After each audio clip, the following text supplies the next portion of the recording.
Amados, estamos aí com esse tema ao longo do mês, Deus em primeiro lugar, fazendo aí uma reflexão sobre como nós priorizamos, né,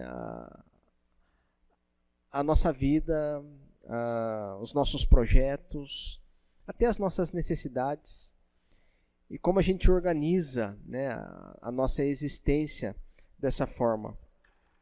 O fato é que todos nós temos aí o nosso pódio de prioridades, né? Coisas que são muito importantes e urgentes, coisas que são urgentes, mas não são tão importantes, coisas que não são importantes e não são urgentes. O fato é que existem muitíssimas situações em nossa existência, em nossa vida, e volta e meia a gente precisa reorganizar a nossa prateleira de prioridades, né? Quem é casado sabe disso, que às vezes a gente vai correndo para lá e para cá, e trabalha, e estuda, e corre, e de repente você percebe que o relacionamento vai ficando meio, né, de lado, taca você colocar ali no primeiro lugar da prateleira, porque senão o caldo entorna, né? Então você tem que organizar isso, né? Depois, em um dado momento, você está ali com algumas outras situações e percebeu que você deixou algumas coisas da sua vida profissional de lado e taca você priorizar ali, né, a sua vida profissional para poder não sofrer com as dificuldades da vida profissional. De forma que em todo momento a gente tem que organizar, amados, as nossas prioridades. Isso é fato. E com relação à nossa fé, à nossa espiritualidade, à nossa caminhada cristã como discípulos, porque todos nós somos discípulos, essa é a verdade. Nós fazemos parte daquele grupo que há mais de 2000 anos segue a Jesus. E Jesus intercede por nós. Lá no capítulo 17 do Evangelho de João, ele fala: não oro somente por estes, mas oro por todos aqueles que virão a crer em meu nome. Ou seja, lá atrás Jesus também já intercede por nós porque nós somos discípulos. E o fato de sermos discípulos não significa que estamos prontos. Na verdade, ninguém está pronto. Que estamos acabados, prontinho, perfeitos. Agora é só esperar o céu. Não, pelo contrário. O fato de sermos discípulos demonstra exatamente que nós estamos num processo de aperfeiçoamento. E glória a Deus por isso. Porque uma das marcas do discípulo é exatamente reconhecer isso. Reconhecer essa carência, reconhecer esta evidência, reconhecer essa caminhada. Por isso que o discípulo, ele vive num processo de desafio constante. Porque volta e meia, ele é desafiado pela pessoa de Jesus através dos evangelhos. Volta e meia, o discípulo, ele é chamado para viver uma nova experiência, para sair da zona de conforto e encarar novos desafios, porque esta é a caminhada do discípulo. Nós somos discípulos. Nós estamos nessa caminhada. O Pedro, discípulo de Cristo, na caminhada dele, ele cometeu erros, diversos erros. Mas isso não fez com que ele deixasse de ser discípulo. O João, da mesma forma, e tantos outros discípulos que ao longo da caminhada com Cristo, volta e meia precisaram reorganizar as suas prioridades como discípulos. E Deus, ele sempre deve ser uma prioridade na nossa vida. Só que é difícil falar em prioridade numa época em que o tempo parece ser mais curto. Parece que as mesmas 24 horas que regem o nosso dia, cada vez mais estão mais curtas. Essa é a bem da verdade. Parece que o tempo ele vai se exaurindo conforme a gente vai envelhecendo ou conforme o tempo vai passando.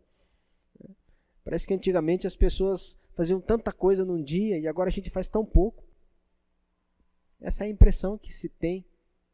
E às vezes a gente escuta com uma certa normalidade aquela frase que todo mundo já usou em algum momento. E a frase é: não tenho tempo. Não dá tempo. Eu queria, mas não dá tempo. É tanta coisa, não dá tempo. O tempo realmente é escasso. E se a gente não organizar a nossa caminhada como discípulo, com certeza vai faltar tempo. Ainda mais numa época em que existem terríveis ladrões, sanguessugas, vampiros de tempo. Pode ver. Existem vampiros de tempo hoje, que vão sugando o nosso tempo e ao mesmo tempo as nossas energias e vão colocando as nossas prioridades numa bagunça. Então, às vezes, falta tempo.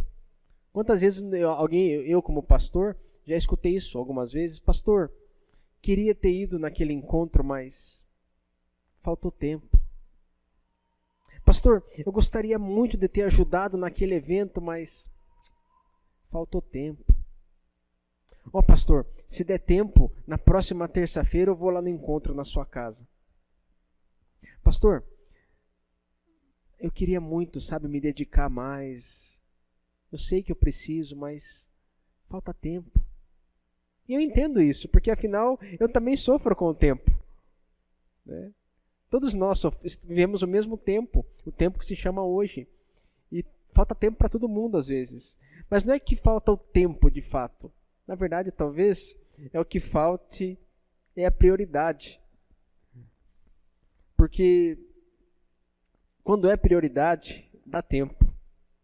Se não tem tempo, como já disse aí esse pensador, se não tem tempo, então talvez não seja prioridade. Porque pode perceber, quando é prioridade, é incrível como a gente acha um jeito, acha um tempo. Coloca ali um parênteses na agenda e dá um jeito. É incrível quando é importante, normalmente a gente costuma arrumar tempo. Quando é algo realmente assim que faz parte do nosso pódio de prioridades, da nossa lista de prioridades, e quando está presente nessa lista, o tempo é incrível como a gente arruma. A gente reorganiza, a gente dá um jeito, a gente abre mão, a gente encontra brechas, a gente dá uma ajeitada para que o tempo trabalhe a nosso favor. E tem gente que é muito radical com relação a isso.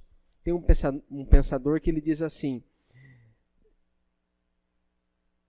observe aonde você gasta o seu tempo e no que você investe o seu dinheiro e encontre as suas verdadeiras prioridades. Ele é muito sarcástico, muito assim, ácido nesse sentido, mas não deixa de ser uma verdade. Porque quando é prioridade, a gente arruma tempo. Por isso que eu gostei tanto dessa frase aí, ó. Dê prioridade a Deus. E Ele nunca te deixa em segundo plano. Eu não sei porque toda vez que eu vou ler essa frase, eu leio essa frase como um condicional.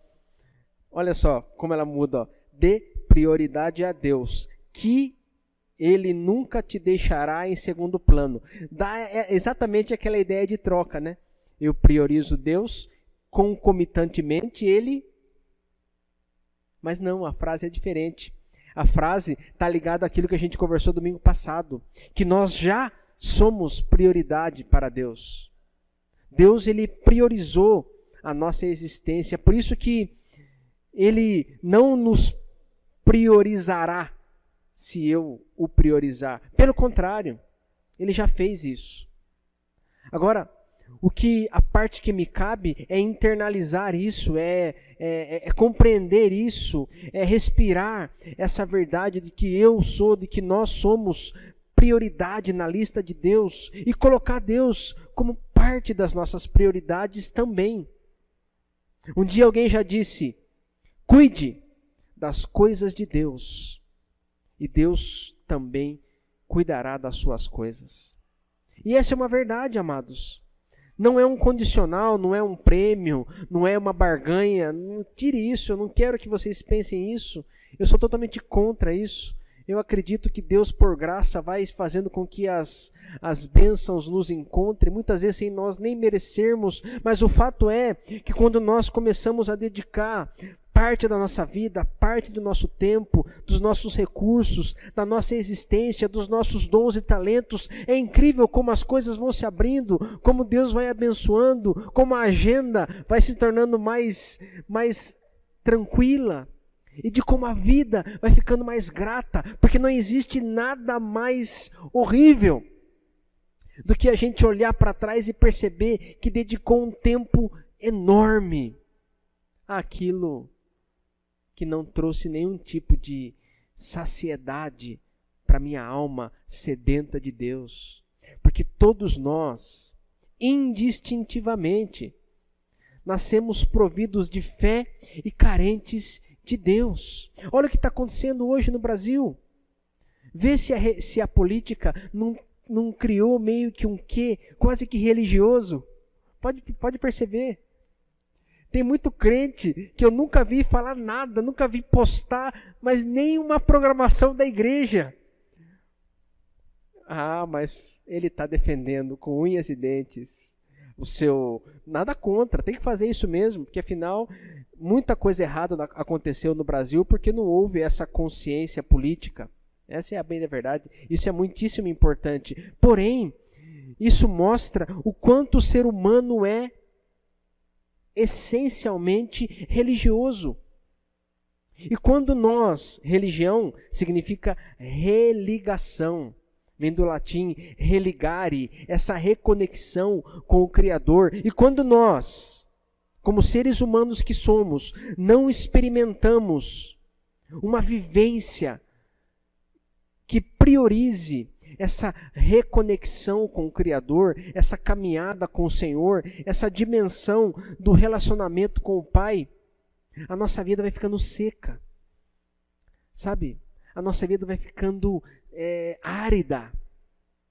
Árida. Porque a gente emprega tempo, energia, alegria em um monte de coisa que são necessárias, é verdade. São muitíssimo necessárias, mas não saciam essa minha sede intrínseca que eu tenho de Deus. Por isso que nós somos chamados para priorizar Deus, e esse texto é fantástico, fala sobre isso.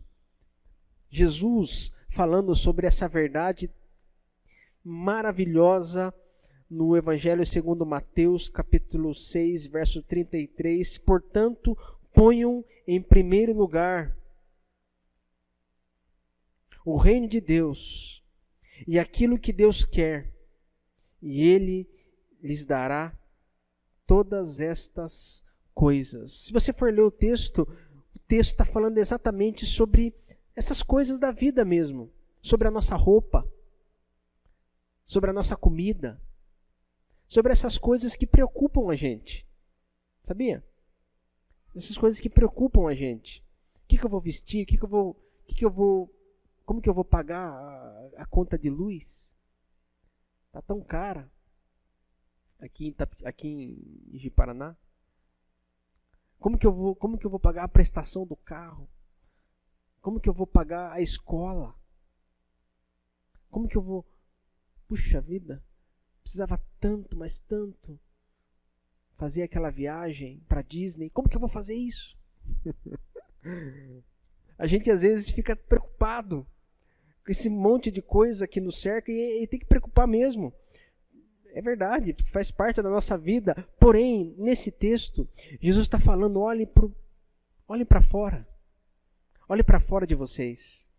Não fique olhando para aquilo que está lá dentro, para as inquietações, mas olhe para fora, olhe para o lírio nos campos, olhe para os passarinhos nos céus, olhe para a fidelidade de Deus. E depois que vocês olharem, coloquem Deus em primeiro lugar. Busquem o reino de Deus, a justiça dele. E fiquem tranquilos, porque o resto eu vou entregar para vocês. O que isso deve gerar na gente, amados? O que esse tipo de afirmação de Cristo deve gerar na gente? Sinceridade. Somos chamados para uma experiência sincera diante de Deus. Para reconhecer o devido lugar de Deus na nossa vida. Se Ele realmente está em primeiro lugar ou não. Se as coisas dele realmente estão em primeiro lugar na nossa vida ou não. Porque quando eu, com sinceridade, olho para a minha realidade e reconheço isso, eu estou a um passo da transformação. O que não pode acontecer é exatamente essa alienação. Essa mentira que às vezes a gente conta para a gente mesmo. Não, eu confio em Deus. Deus é assim, top. Muito legal. Bom mesmo. Sabe, a gente às vezes sai conversando com a gente na rua. Vai vai lá no bar do nosso bar do Valci, né? Gente que sempre está lá no bar do Valci, nosso irmão. Chega lá, pega o mais cachaceiro que tiver lá.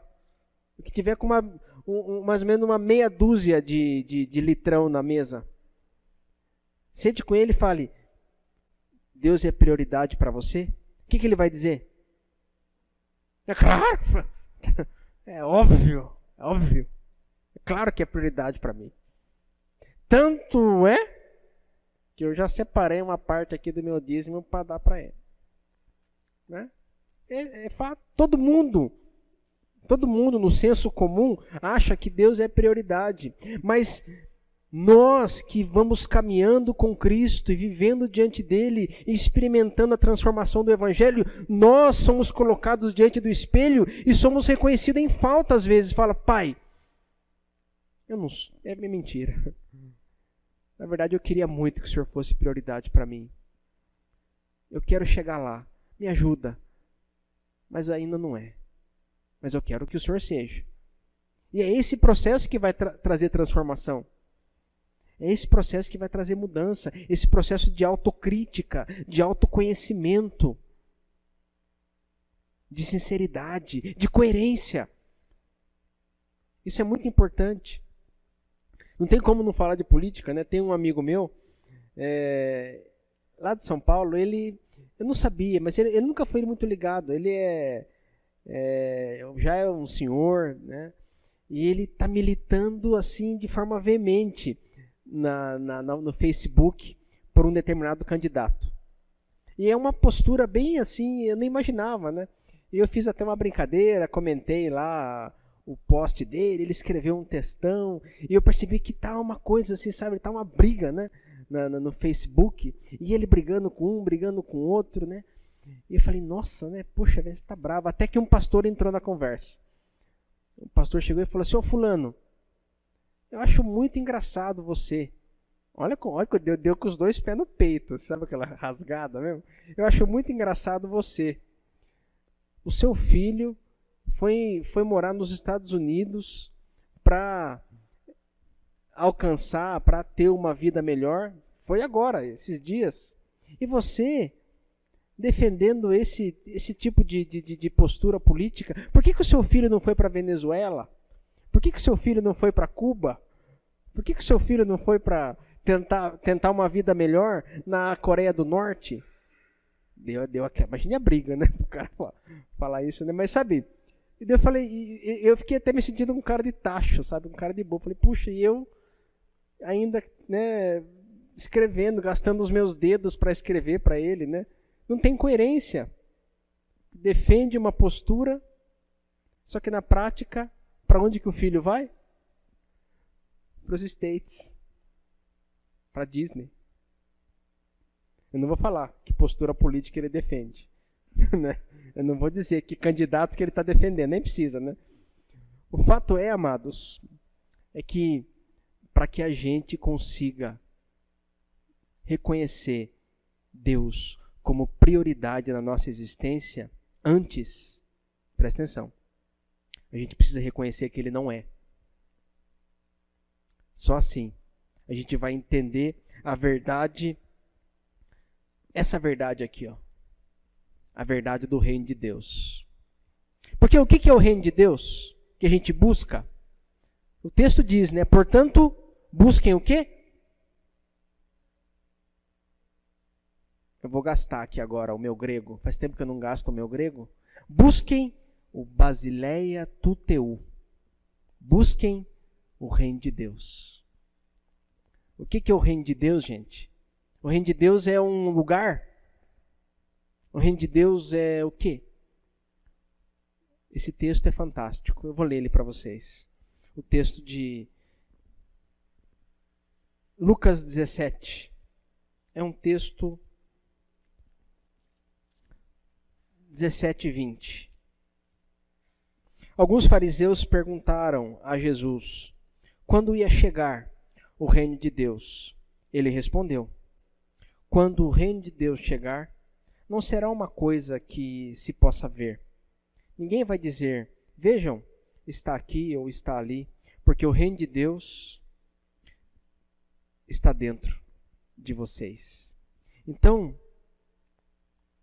o reino de Deus, a presença de Deus, a satisfação em Deus, a realização com Deus, a plenitude em Cristo, a alegria de caminhar com Ele, fazendo o que a gente faz no seu trabalho, na sua vida mais cotidiana possível, nessa nossa vida cotidiana, fazendo aquilo que a gente faz todo dia, a nossa rotina, por mais chata que pareça.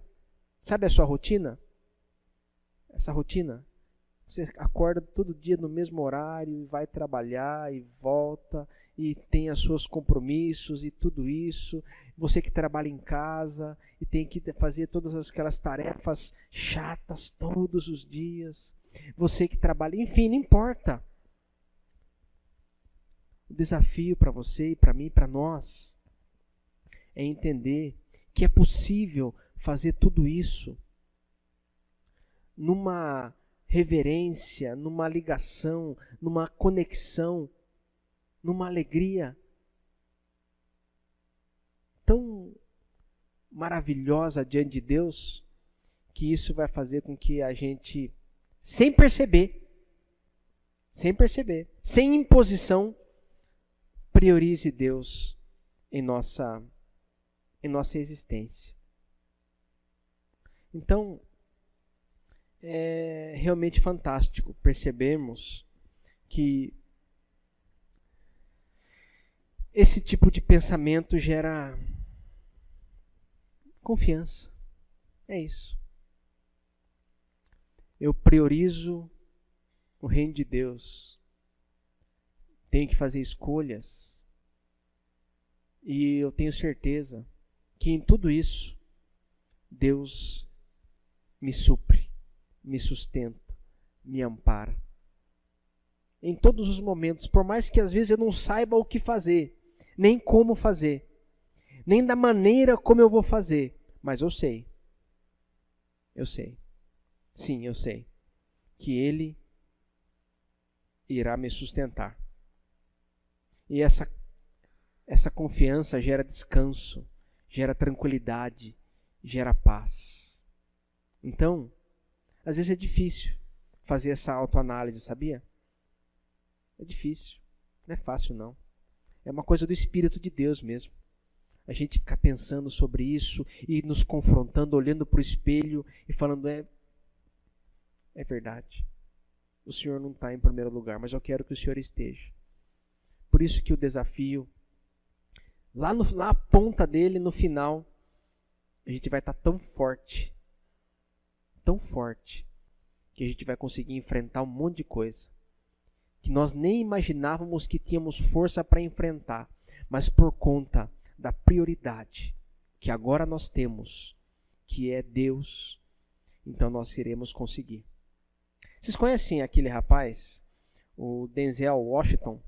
Denzel Washington é um negro norte-americano, ator, e ele já fez alguns filmes fantásticos. Ele fez um filme chamado, contando a história de um boxeador, Hurricane, o Furacão.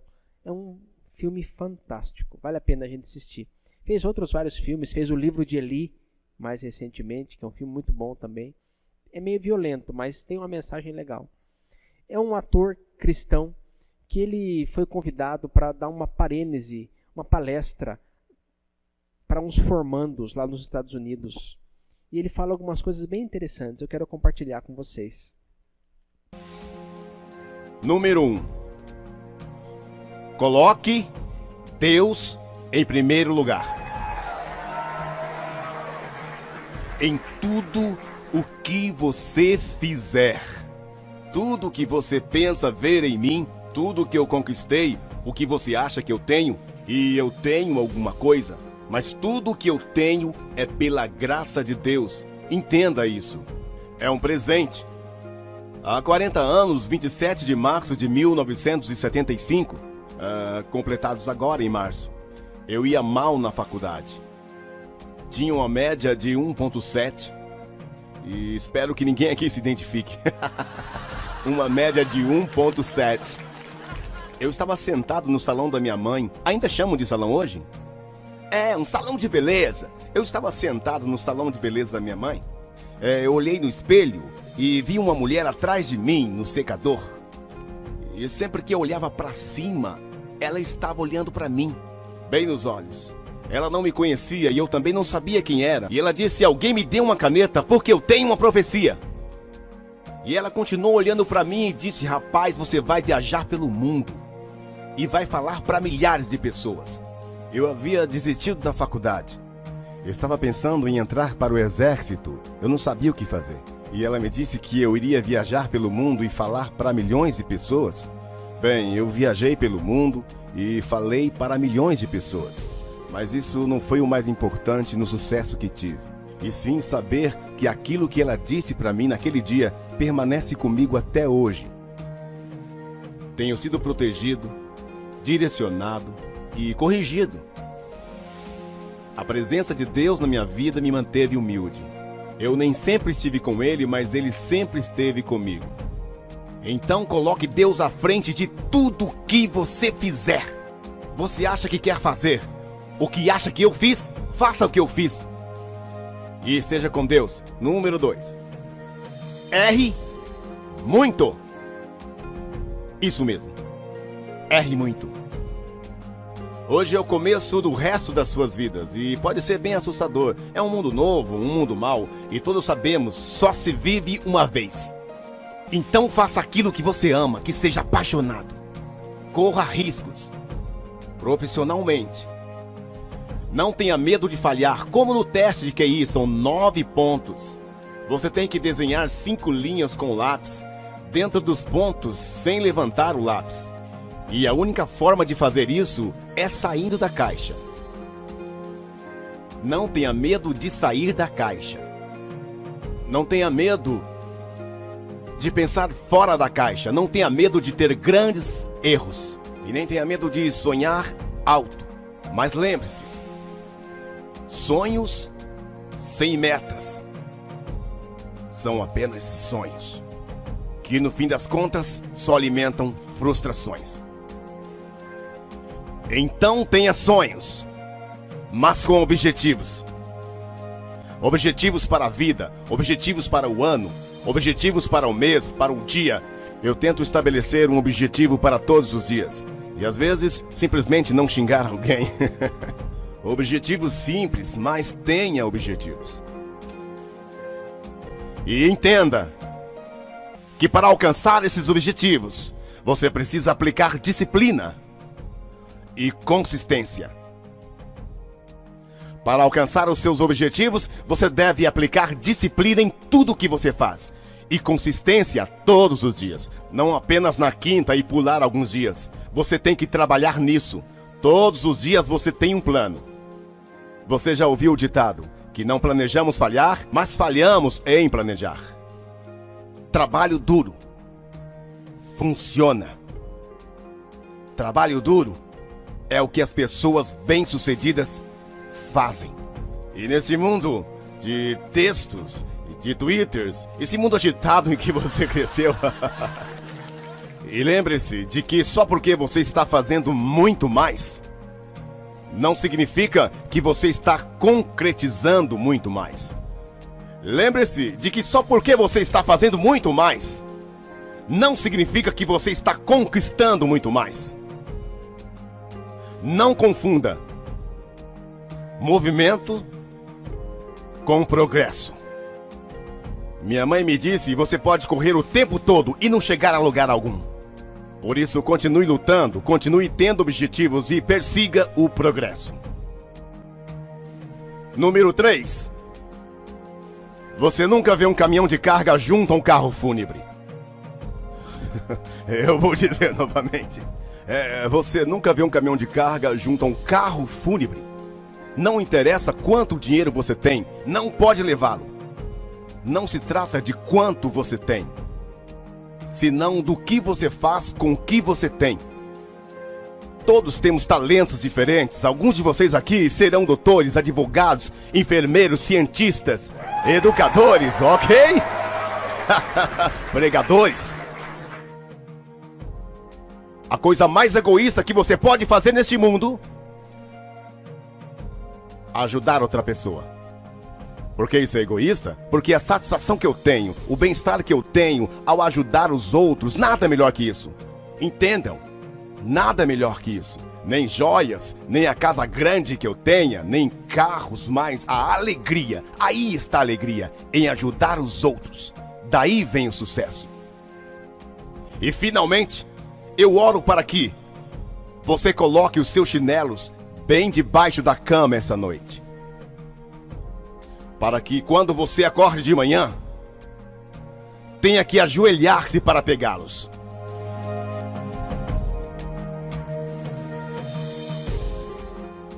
E enquanto você estiver aí, agradeça pela graça.